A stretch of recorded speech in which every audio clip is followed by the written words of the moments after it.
This is Shadow.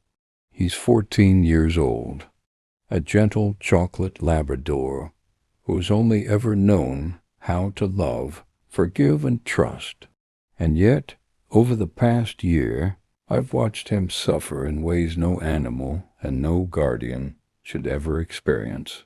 Not because of age alone, not because of fate, but because of decisions made by the very professionals I turned to for help. This is my story, my experience of navigating pain, fear, denial, and a system that still hasn't given me answers.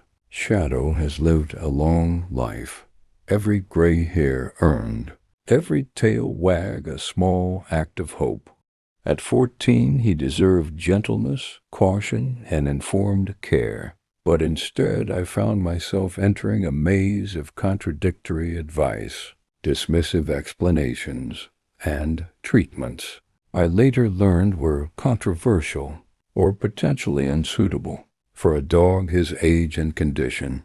This isn't an attack on all vets, just those stuck in archaic ways.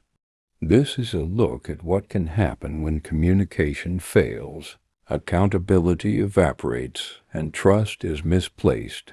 I was told Librela had no side effects. I was told some procedures were routine, necessary, harmless. Later, other professionals disagreed. They told me things I wish I had known sooner. They questioned choices that I had been assured were the best option. And then came the recommendation that shook me to my core: a chemical castration for a 14-year-old already dealing with complex medical issues. I remember thinking, how could this possibly be the best thing for him? Why wasn't his age, history, or fragility taken into account? Shadow declined in ways I had never witnessed before, and as his guardian, I had to watch the light in his eyes dim, not from age, but from a series of decisions that, in my view, did not protect him. I sought second opinions, then third, then fourth, and one after another, professionals told me, based on their perspective, their training, and their experience, things may have been done differently. Some agreed that certain interventions had contributed to his suffering. But here's the thing. Agreement doesn't fix what's happened, and it doesn't hold anyone accountable. So I turned to the RCVS, the organization that claims to uphold professional standards and protect animal welfare. I expected transparency, guidance, some kind of acknowledgement. Instead, I met silence, or barriers, or we cannot intervene in individual clinical decisions, or this does not meet the threshold. At some point you start asking yourself, if not this, then what does? What has to happen for a case to be taken seriously? Who protects our animals when the system protects its own? This isn't just about Shadow anymore.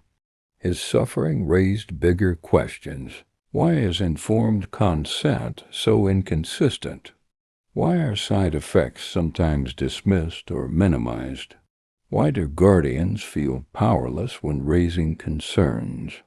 Why do some bodies appear to defend professionals before investigating the full context?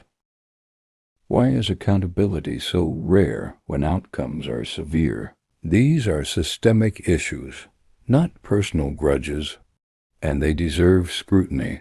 If you're watching this because something doesn't feel right with your own animal's care, here is what I wish someone had told me sooner. Ask questions. Demand clear explanations. Ask for risks, side effects, alternatives. Seek second opinions. Never feel embarrassed for advocating for your own animal. Trust your instincts. You know them better than anyone. Shadow has been through hell, through fear, through unnecessary suffering, in my view. He deserved better. He still deserves better.